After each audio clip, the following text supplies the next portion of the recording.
Welcome back to the Placeholder Podcast, everybody. I'm Caley Fretz. Got a great show for you this week. Lots to talk about. Joining me today, Jonny Long. Skiing or snowboarding? Skiing. I'm going on Saturday, actually. Oh, correct answer. Dane, Cash, skiing or snowboarding? Skiing. I started out snowboarding, and I feel like it wasn't for me. It didn't help that I broke a bone pretty quickly, so I switched over to skiing and haven't looked back. You're snowboarding, right, Caley? No, absolutely not. It's not that I have anything against snowboarding. It's just that I'm terrible at it, and so I'm going to stick with the things that I know. Speaking of things people know, Jonny, you know some things. In fact, we're going to kick off today's episode with Jonny's Shorts. This is one of my new favorite segments. We're going to mix it up a little bit this week, I think, and that we're all going to read some of them, right? But, well, let's get into it. What's going on, or what has gone on since the last episode? Dane, take us away. All right. You asked for it. Let's do this. We begin down in the Algarve, where most riders were still on their holidays, like Brits abroad often do, except they were saying, cool, blimey, Remco, give me someone else a chance, mate. I added an extra me, damn it. Give someone else a chance, mate. Keep going. As the Belgian has won the 3 times he's shown up to the race in the past 5 years, having to pull time trial to victory on a 62-tooth chainring before he got stuck in the big ring for the last 20 kilometers of the final stage, saying this was the reason he lost the sprint to the evil magician, Danny Martinez. Is this a reference to his facial hair, yes. Jonny? Wout van Aert threw the kitchen sink from his really nice, expensive kitchen at the Peloton on that final stage to try and steal overall victory, but to no avail as he builds form towards the classic. After Uno X Mobility's Tobias Hallen Johannesson sat up early at the Classic VAR and was pipped by Groupama FDJ's Lenny Kravitz Martinez, the rest of the weekend was not going to go his way as he fell and broke his collarbone at the Tour des Alpes Maritimes et du Var, which was won by none other than Benoit Cosnefroy. This is terrible news for me because, as people are about to find out when they listen to our draft episode, I have Lenny Martinez on my draft team, as well as Rui Costa, who just broke his collarbone. So I'm down 2 riders before the draft has even been released. Oh, man. All right.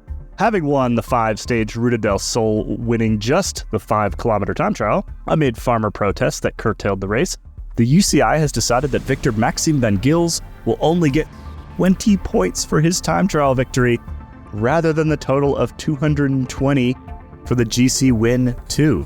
More like minimum Van Gils, right, Caley? That's right, Dane. Tiny Tim Merlier said, God bless us, everyone, as he escaped the massive pileup on the opening stage of the UAE Tour to take the win. But please, Patrick, can I go to a Grand Tour now? Tim probably asked on the bus afterwards, having not been to a 3-week stage race in 2023, and his 2024 inclusion still being up in the air. UAE Team Emirates closed out the podium at the next day's time trial, even though Tobias Foss put himself way down in the hole with a 68-tooth chainring. No one could stop Brandon McNulty from enforcing his own laws on the coast at Al Hudayriyat Island, ahead of teammates Jay Vine and Mikkel Bjerg. Over at the Tour de Rwanda, kids are all right, as the Soudal Quickstep development team won the opening time trial ahead of Israel Premier Tech, where Chris Froome peeled off after his final pull and technically finished slowest of all riders in the field, which didn't matter, as the times didn't count towards the GC. Over the next 2 sprint days, Itmar Eindhoven and Jonathan Restrepo came up with the stage wins. We finish with further news in the ongoing will they won't they of the one cycling, one big bag of money, let's get together with the Saudis and all get rich, as Milan Erzen told Slovenian radio new details of the project, which includes all 18 World Tour teams apparently being in agreement now, as well as a number of existing World Tour events signing up to join some brand new events too. Erzen said that One Cycling will not attempt to compete with the Grand Tours and also not include the high mountains in their races, but will put on 3-day warm-up events before them to try and entice the big names onto the start line. The other big draw will be prize money, with the pot planned to be €450 million by the year 2030, the same amount as the total budget of all World Tour teams. That was the news. Remind the audience out there who Milan Erzen is. Oh yes, I forgot that. He's the Bahrain victorious boss. That's an interesting one. We are going to be circling the Plugge hole later in the show, and we will come back to some of the things that Erzen has said, I think. But for now, let's move on. Let's get into some of the bigger discussions. We've been keeping a close eye on one Mess Peterson over the last couple of weeks. He's won quite a lot. It just posed the question for us. And I think I'm going to throw to Jonny here for a little more context. Is he the third guy? And what does that mean? I mean, this story in our very own insular world starts.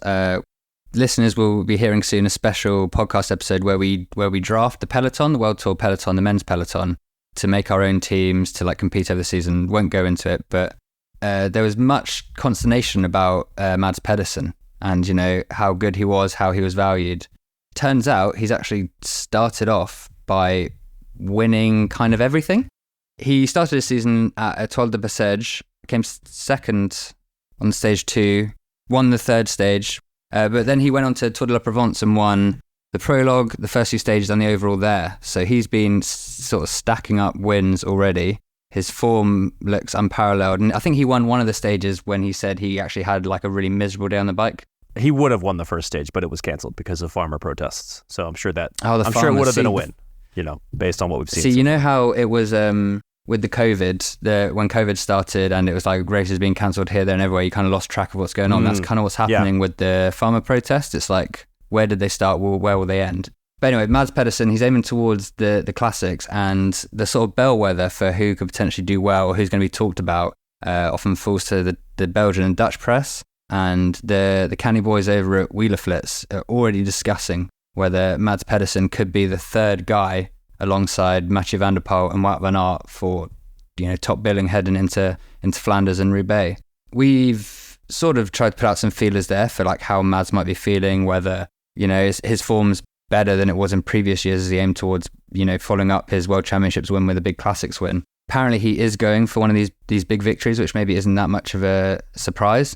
I think what we're getting is that he's got to be in the conversation, because if he can hang on to those 2 guys, Van der Poel and Wout van Aert, he's probably one of the few that can beat them in a sprint if he gets to the finale, which is probably one of the, you know, main points to consider. Yeah, I feel like the way that Wout van Aert last year, I mean, really always is so successful throughout the classics, makes him an obvious candidate to be up there in that conversation. But at the end of the day, I mean, he's won one of those 2 races in his entire career, which only gives him 1 more than Mess Petersen. That's not a lot more. Van der Poel maybe on another level in the monuments. I think Petersen's fully deserving. He was 3rd and 4th at Flanders and Roubaix last year, I think, and he's obviously been a world champion. Like he could win big races. That's not something that has been a problem for him. So I'm on team Mess Petersen can do this. Well, and we have this weird thing where Wout van Aert can't seem to win a small bunch sprint, right? Like he can win solo and he can win like big mass peloton sprints, right? But he can't beat like 3 dudes. This keeps happening. And so given that, exactly what you said, Jonny, if Mess Petersen can be one of those 3 dudes, then, I mean, it feels weird to say this, but like I wouldn't bet on Wout, basically, which is a strange thing, a strange little quirk of his skill set for whatever reason. I would still bet on him, I think. I don't know. No, but seriously, like think about all the second places that he's had, right? Like that he keeps losing these sort of, like he would have a bunch more monuments if he could win these small group sprints. And it's very strange that a rider who can win mass sprints, who can win bunch sprints, does not have the speed to win a small group sprint at the end of these classics. But it's just proof that it's a very different effort, right? Like it's an effort when you are completely wrecked, basically. And that is a very different thing from a sprint where you're sitting on a lead-out train, you're sitting in a peloton for a flat stage at the Tour de France, and you're coming into it really fresh. 2 very different physiological needs there. And Wout, for whatever reason, seems to struggle with the end of these classics. It's also been the case that he often like gets out-tacticked or marked too much, which maybe because he hasn't like won a big one during like sort of maybe what people consider the peak of his powers, maybe then he has less of a marker on his back. The other guy that we didn't have on our run sheet was Jasper Philipsen, because he actually did finish runner-up at Roubaix last year. I mean, he's only won for Roubaix and not Flanders. I'm not even sure if he's riding Roubaix again this year. But it proves that like you just have to hang on to those guys and then beat them in a sprint. I do think Wout he's never going to be unmarked, unfortunately for him. I feel like he's always going to have too many eyeballs on him. Although it does help that he has a lot of options on his team with Laporte and the rest of the stable of talents that they have over at Visma, Lisa Bike, Monster Energy. Wait, that's my team. Never mind. People are going to be confused until this draft episode comes out. I mean, it still doesn't feel like... I was thinking about this recently because Peter Sagan had a mountain bike race over the weekend, and he's trying to qualify for the Paris Olympics, which is going to be an uphill battle, and it's going to be an even greater uphill battle considering the fact that he crashed over the weekend and did not finish anywhere near the points that he needed. I'm not sure he got any points.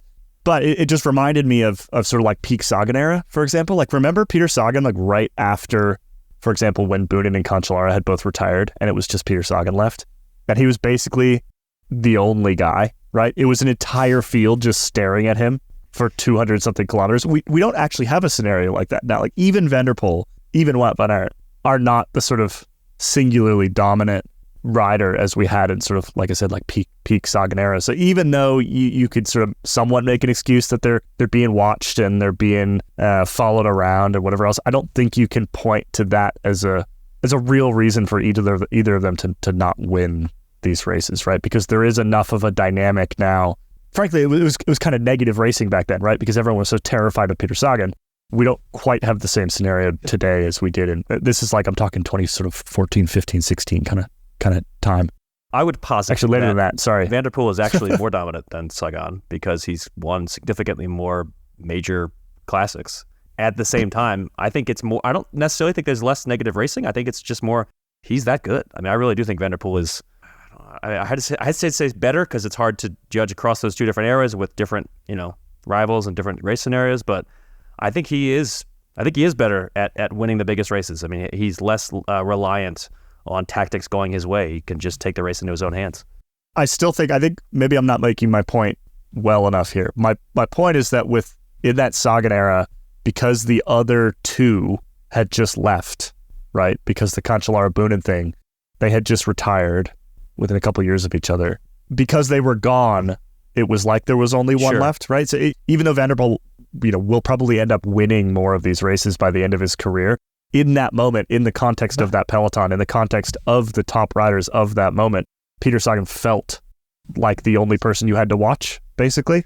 And I still don't think that we have that kind of scenario right now. Like, Van der Poel still has these sort of strange off days and times when he's just no good. And, I'm thinking back to like the Tour de France a couple of years ago where he just came in overcooked and couldn't do it, right? Peter Sagan for a couple of years there had none of that. I don't know why I took it on this Peter Sagan tangent. I was thinking about him over the weekend, trying to race mountain bikes. But I was just thinking back to, because we have Omloop this weekend, right? We have Omloop Het Nieuwsblad this weekend. And I was thinking back to, I think it was it was either 17 or 18 edition of that. I'd have to go back and double check. But over the top of basically every single comp climb the entire day, Peter Sagan would come over the top first, flick his elbow, and the entire rest of the front group would be like, dude, I'm not pulling with you. Right? Like not once. I am not pulling at all. And it happened for like the entirety of the race. We don't have that kind of situation, which is good because the racing is better. I'll tell you what sort of situation we might have at Omloop Het Nieuwsblad this weekend. I'm just going to read out to you the Visma Lisa Pike squad. You ready?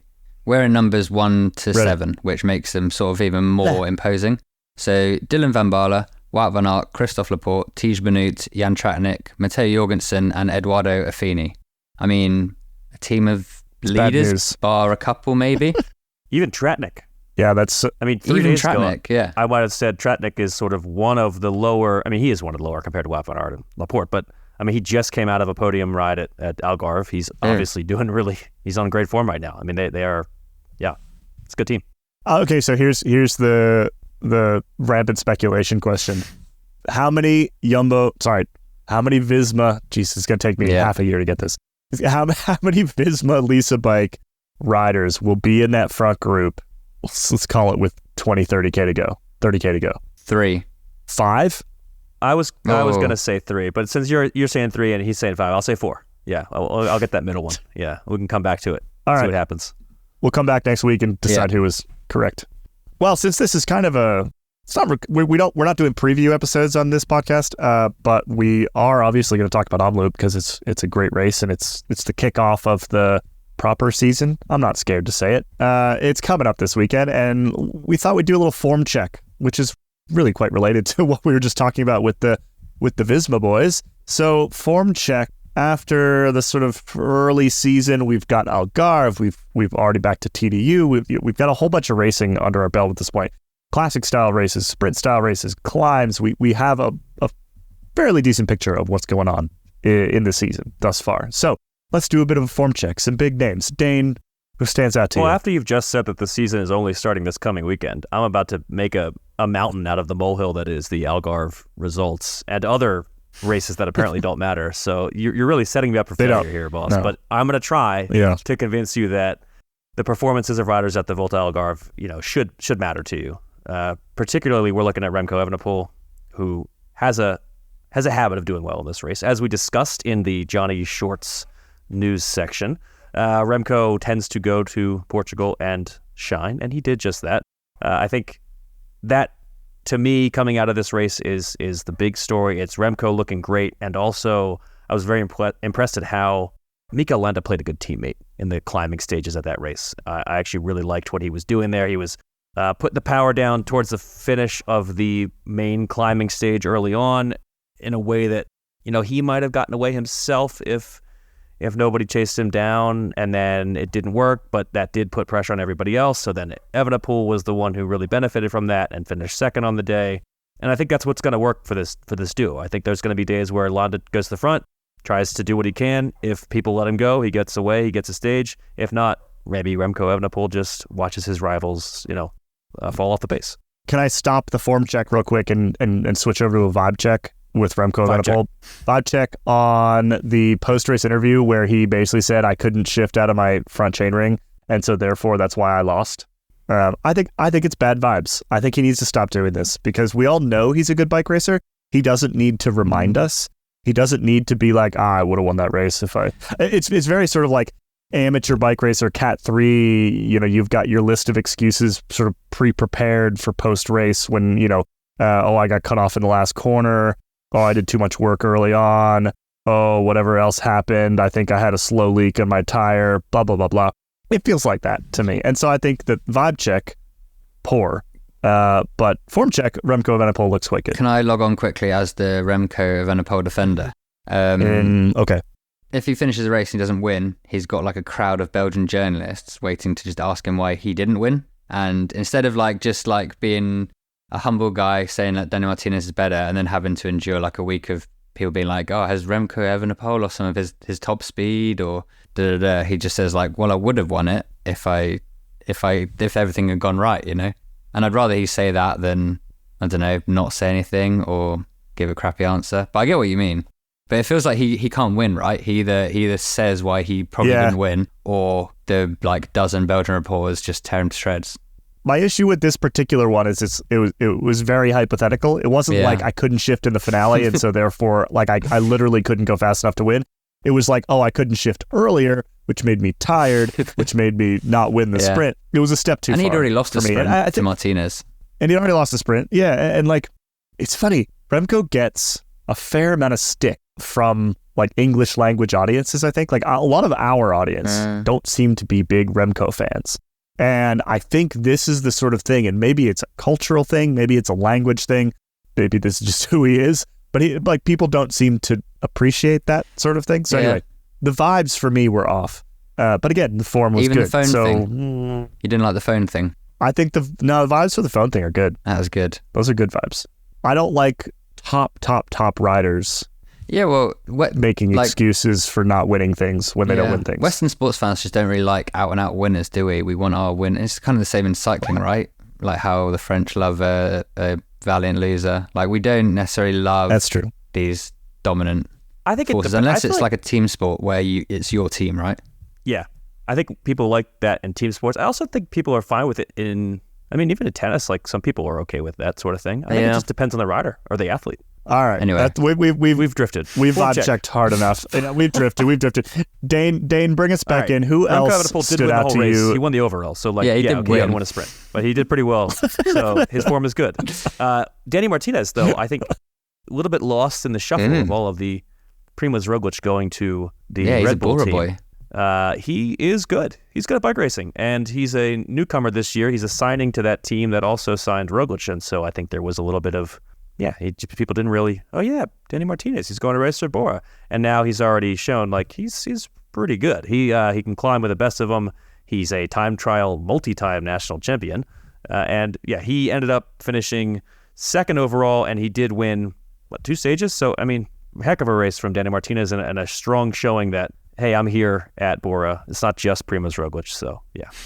Well, so I'm going to draw a line between a couple points here, because Roglic has said this season he's approaching the early season races a bit differently, right? Like he doesn't want to win. Maybe he will win, but he's not like focused on winning Paris-Nice. He's not focused on winning some of these early stage races. And so I think if you are on a team with him and you're not kidding yourself like Vlasov is, we talked about this last week, you know that like these early season races are kind of your opportunity, right?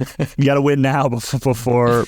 Because Martinez is going to be put probably into service, right? At some point later in the season, and he probably knows that. And he's had that conversation with the directors. He's taking the opportunity that he has now. I think that makes perfect sense, and kudos to him for grabbing it while he's got the opportunity. Well, and he's happy doing that role, right? He was the guy who helped Egan Bernal win his Giro, and there was that. Do you remember that the TV show where he's like beckoning, shouting at Bernal to carry on and keep the pace up? So he's I think you're right. He's flying under the radar, and he's probably a sneaky underrated domestique for Roglic. And if they both keep their like mustache beard combos, then they're going to look like mental going up. The Von Til. Sure, the whole team should have that. That should be their calling card. Yeah, do you think... maybe we should all do that. I wish I could I'm on do board. that. Well, I'm ready. I was going to say, like, do you reckon Jai Hindley can do that? Maybe not. I don't know. All right. Let's ask him. I got form check, though. So let's stay on track here. Sorry, yes. All right. Keep form checking. Sorry, I keep taking us off track. We'll keep it quick.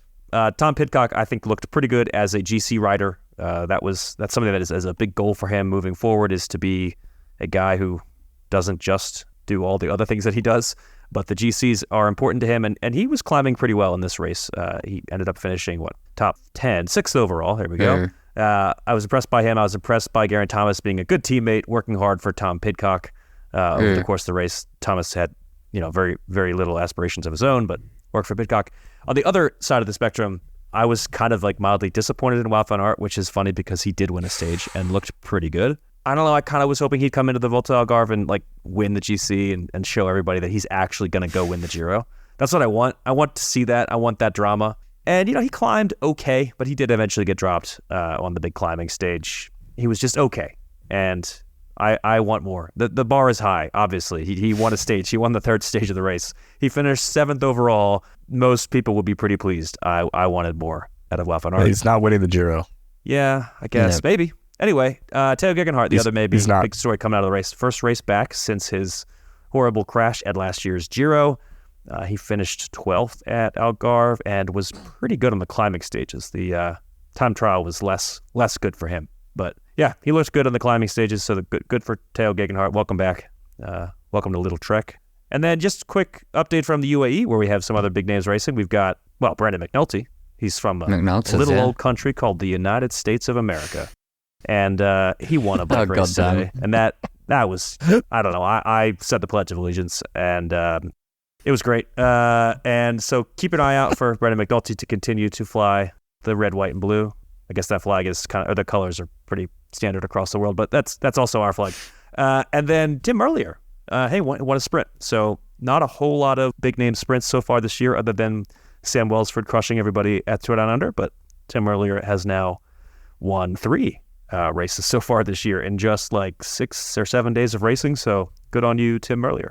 Yeah, and probably won't get the opportunity to do so at the Tour de France. Well, if he asks Patrick Lefevre in his best Oliver Twist voice for more porridge and or a shot at a Grand Tour, he maybe get to go. Just back to Brandon McNulty for a second. He is possibly the least American man I've ever been aware of.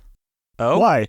Just quiet, if you imagine the name Brandon McNulty and then see and maybe be in the vicinity of who Brandon McNulty is, they don't match up. I don't know. Maybe that's... He has kind of like a high school quarterback name, doesn't he? Yeah. Or like a bully in the cartoon show Arthur. He's got a killer mustache now. I don't know if you guys have seen this.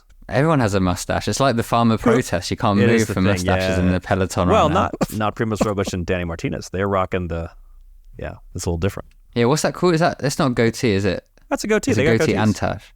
That's goatee. Yeah. Okay. Yeah, they're goatees. Whereas Brendan They're McNulty goatees. just has the nice Just the mustache. stash. It's which Yeah. I think is a pretty American thing to rock. Is it? Yeah. It's very like 1970s Yeah, cop he show. exactly that. That's exactly what Yeah. he looks like. All right, I'm cutting it off. We're taking a quick break. We'll be back in a minute with, a question from Discord. No, a comment from Discord.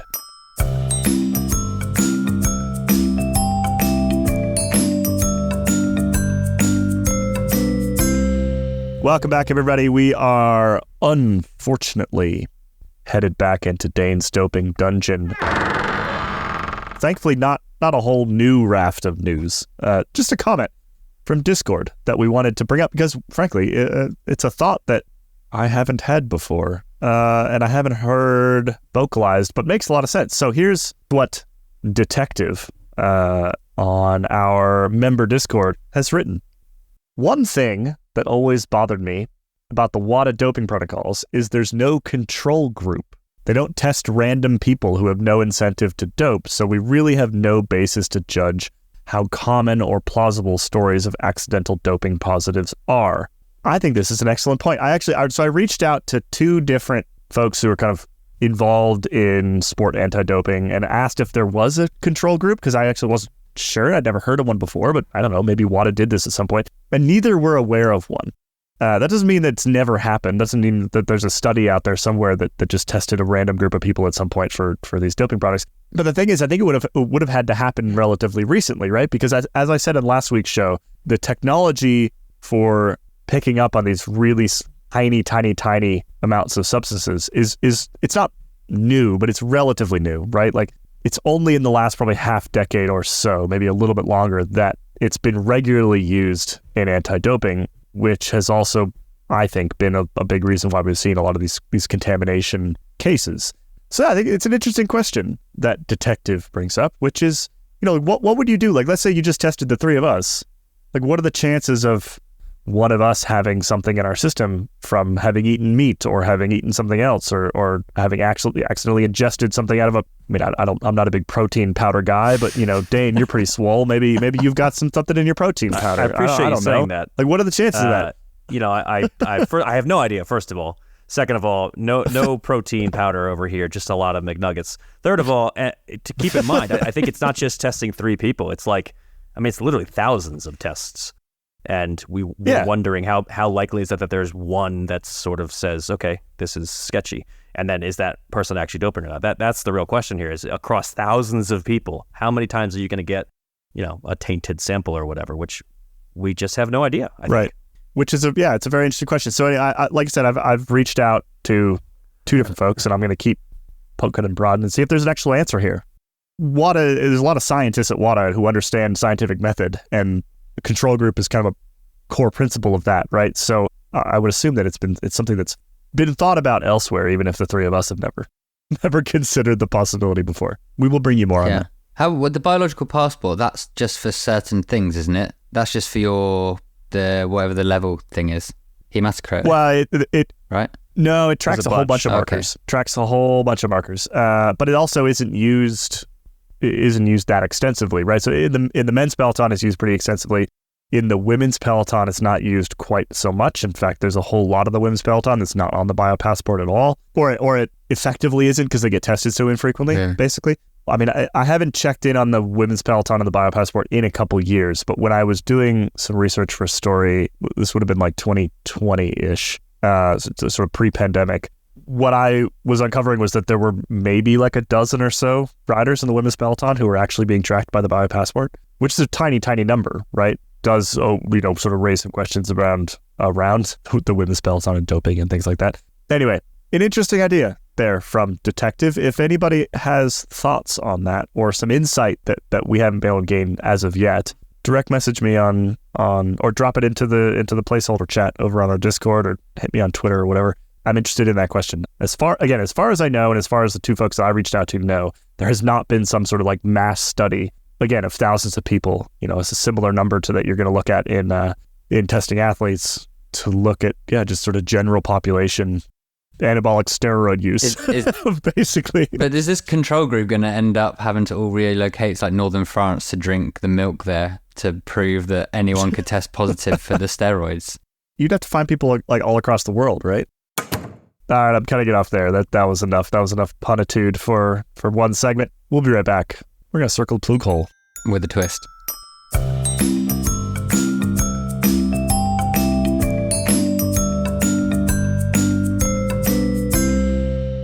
Welcome back, everybody. We tried to think of another name for this segment because it's not actually about Richard Plugge this week, but we couldn't. We're not creative enough. So if you've got one, let us know. Because this was actually about Milan Erzen, who, is in the same position as Richard Plugge from a different team, obviously, over at Bahrain. Not the same position, Dane? I was going to say it's the Plugge hole, Erzen's version. Erzen's version. Okay. We just had to start the segment, and that would get the creative juices flowing, and then we were bound to come up with something. Yep. So we are now circling the Plugge hole, Erzen's version. Jonny, we mentioned this at the start of the show in Jonny's shorts, but what exactly is going on here? So this is quite a bit more information about one cycling. As an aside, our audience out there, I don't know if you're tired of us talking about this or not. I hope not. But this is like about to be a very big deal, right? Like if the things that are being talked about are executed on, even partially, this is about to be a very big deal in cycling. So that's why we keep bringing it up. Jonny, what did Erzen say? So Erzen was interviewed on Slovenian radio or the Slovenian podcast by a journalist over there, Igor Tominek, I think is how you pronounce his name. And the way that I've like hit the translate tweet button is how we've come across what was talked about in the interview. I didn't listen to the real broadcast. Should have sent Kate Wagner after right.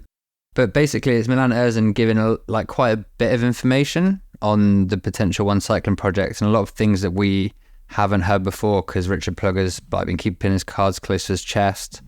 So yeah, we spoke about how, or Milan Erzen spoke about how apparently 18 teams are in agreement with all this. I mean, who knows what that means? Maybe that means they've signed some sort of memorandum of understanding. Maybe it means they're all completely on board now. Because, for instance, another claim is that it's not going to interfere with the Grand Tours, which means the French teams can be like, okay, if it doesn't affect the Tour de France and ASO, then we can put our names to this. It's going to come. Apparently, there are World Tour events signed up to One Cycling to be part of it, and they're going to be married with these new events, maybe some 1-dayers and also 3-day events leading up to Grand Tours. So I guess the idea is to get the likes of Pogacar, Vingegaard, maybe some of the sprinters to these races as the warm-up before the Grand Tour, so maybe going against the Dauphiné or Tour de Suisse for the Tour de France. The other big draw is apparently a lot of the money in the budget that's been talked about is going to be for a prize pot. So their idea is like the same with Live Golf, right? You get the athletes to the event and the teams to the event with the promise of money. So you're handing out big checks to the winners and teams, and that will start to sort of boost budgets. And the riders only have certain careers, and while they make millions, it's not the same as being, a footballer or an athlete in one of the big American sports. So if someone's going to give you $250,000 bonus for winning a race that also doesn't necessarily mean that much, then you might go for it. The figure that Milan Erzen quoted, he gave loads of detail, and I don't know how I feel about that in terms of how true this is going to be, but he said that by 2030, this is going to be 450 million euros that's going to be behind the project, and a lot of it getting dished out. So if it, you're right, if it comes true, it's mad. Well, I'm not sure if it's the prize pot. It's quite hard to tell because obviously this has all been sent out in tweet form, and you don't get to hear how he's saying things. But I mean, even if it's 200 million of that 450 million, it's quite a lot. Ability of this endeavor and also of the riders involved in it to play nicely with, or at least not have some kind of rift with already existing events. Obviously the Grand Tours are the big ones, but also the classics, World Tour stuff. To me, that is the key to whether it can succeed. Because I think that was the big issue for a lot of golfers going over to Live was, okay, yeah, it'd be great to make 10x of what I'm making on the PGA Tour, but only if I'm not going to be prevented from doing, the really big events that I want to do. And if that's already addressed, in advance here, where the French teams are less concerned, if the French teams are not worried that they suddenly can't do Tour de France or something, well, then it's all bets are off the table. I suddenly feel like this has a lot more legs to succeed, whether we like the project or not. It just seems like it'll be more likely to succeed if it doesn't have that, if they're not butting heads with other big events. Well, and kudos to our pirate friend from last week, R32. Got it right, kind of, right? Like maybe not the exact location of the races and things like that, but the core concept of not competing with the Tour de France, particularly at the start, I think is key. Because if you pit yourself against the ASO, you're gonna lose, right? Because, well, you're not definitely gonna lose. You need a lot more money to win, basically, because at that point you need to reach and then cross that threshold that you mentioned last week, Jonny, the sort of everybody has their price threshold, right? Where you could get Tadej Pogačar and Jonas Vingegaard to not race the Tour de France and to race something else, but it's going to cost you a heck of a lot of more money than it is to just get them to show up to something in June, for example.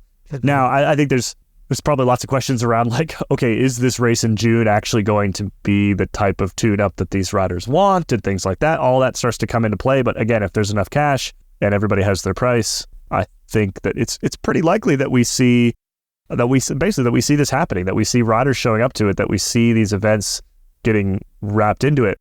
I think then the question is, and this is getting maybe a little ahead of ourselves, then the question is, do they take on ASO at some point? Or do they just say, we're going to exist sort of off to the side for a long time? So the goal is to make money on this, right? The way that they would make money on this is broadcast deals. Broadcast deals, the only real valuable broadcast deals anywhere in cycling are a couple classics in the spring and the Tour de France. A lot of the other races that ASO runs actually don't make any money. They get wrapped into the same broadcast deal as the Tour.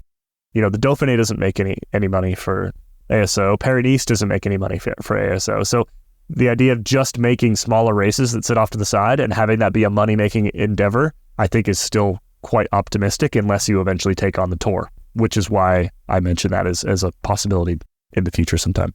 I mean, the paying riders to go to races thing basically already exists. Like cyclocross, that's how that works, because you need Van der Poel, Van Aert there to sort of get people to pay attention, or like apart from the core crowd to pay attention. And even like the Giro is always trying to like tempt the big Tour riders to come to their race instead. Like, I mean, they got Pogačar this year. I'm not going to decide, like, I don't know if that was money based or because he fancied a change, but the year before when they went to Slovenia, that was all a ploy, as well as probably a decent financial whack to try and convince Pogačar to come to their race, because that benefits them, it benefits the rider. So it's not like this is some uncharted, like Christian Prudhomme he was also doing the thing about, it's not about money, and and the other ASO people in Vienna, it's not about money. Like it kind of is, and the Tour is about money.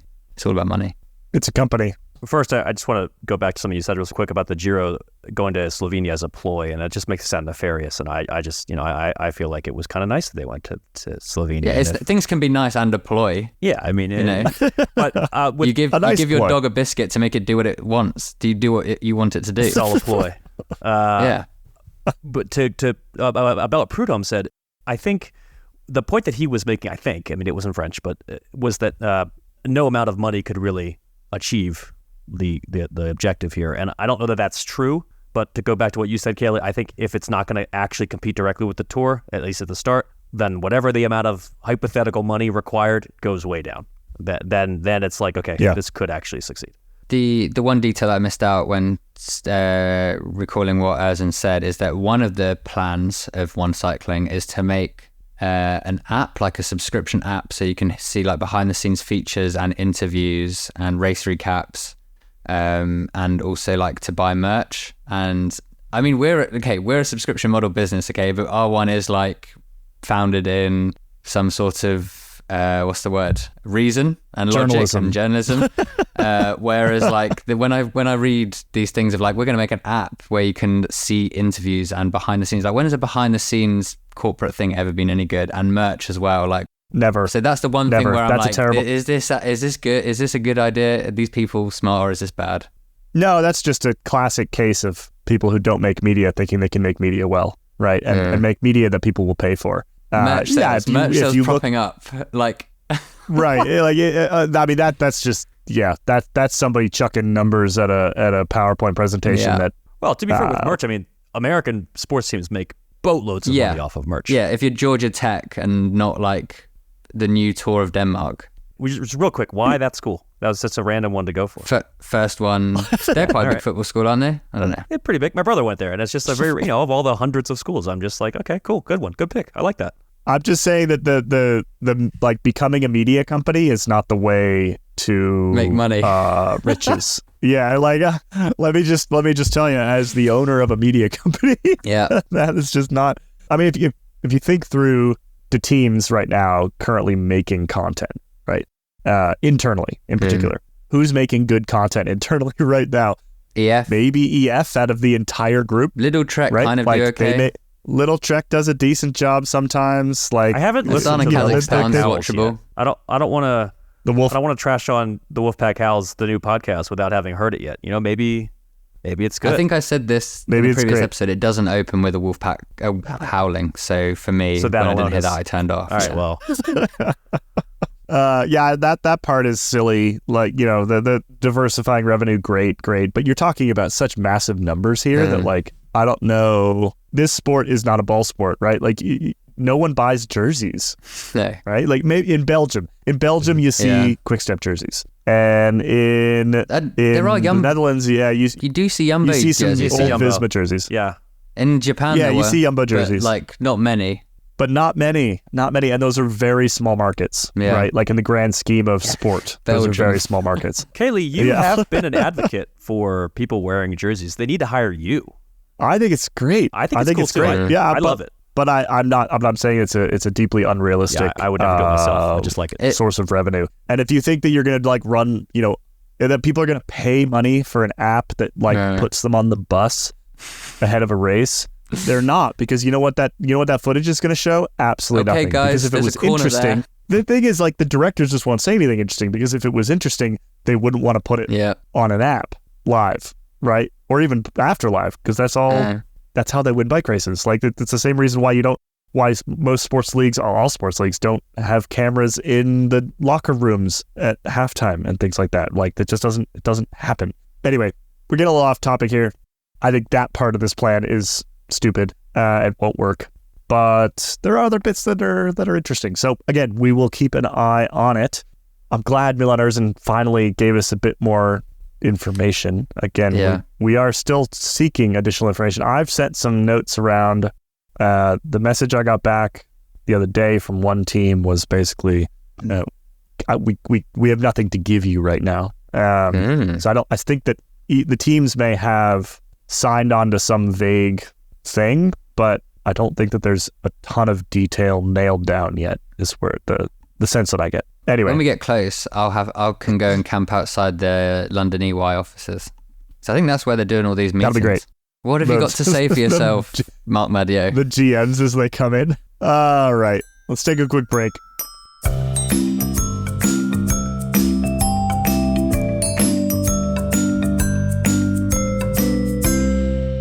Welcome back, everybody. It's time, the last segment of the show. Before we head over to Escape After Dark, our members-only segment right at the very end. Last bit of free podcast here.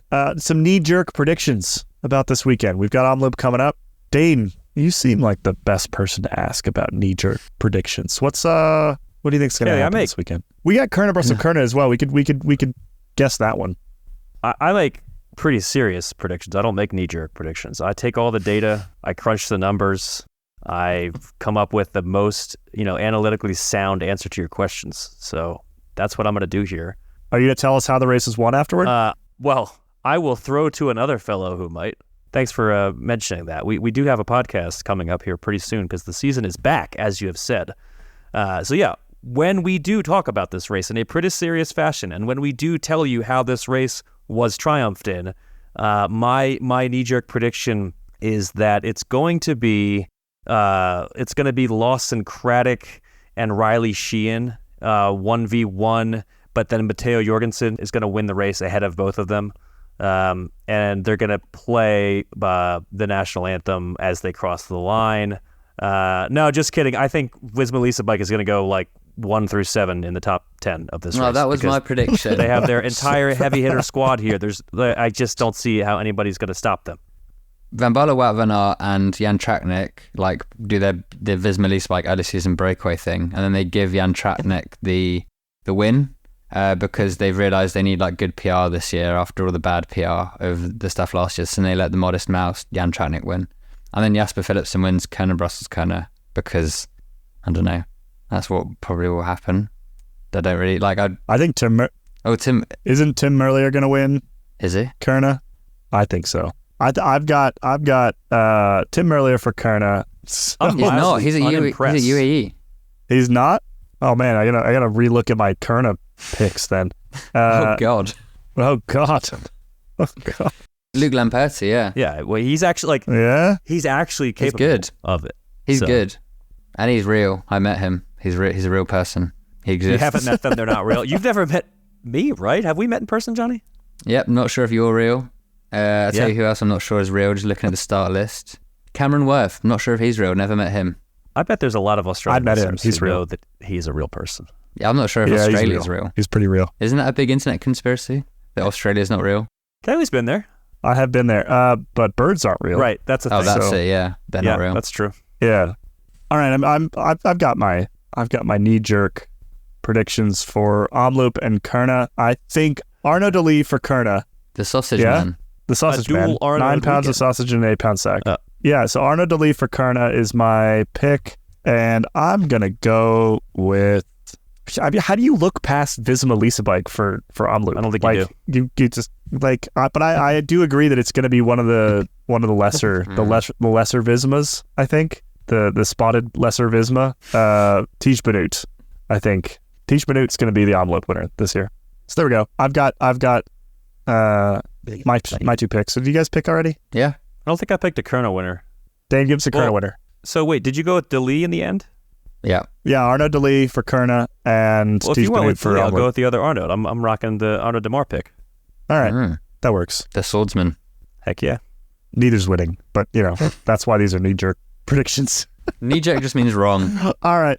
Yeah, pretty much. All right, it's time for us to wrap up for the day. Thanks, everybody, for listening. We're going to head off into Escape After Dark, where I've got a limerick for you all, and we're going to talk a little bit about, the real bike race season starting and how excited we are for that. So, if you are not a member... I mean, go become a member, for sure. But either way, also keep your eyes peeled for a pretty serious podcast about bike racing coming up in between now and the next time we placeholders do our thing. So if you've been wondering where the show is, wonder no more. It's coming back because the season is upon us and it's very exciting. So get serious about it and check it out. Bye, everybody.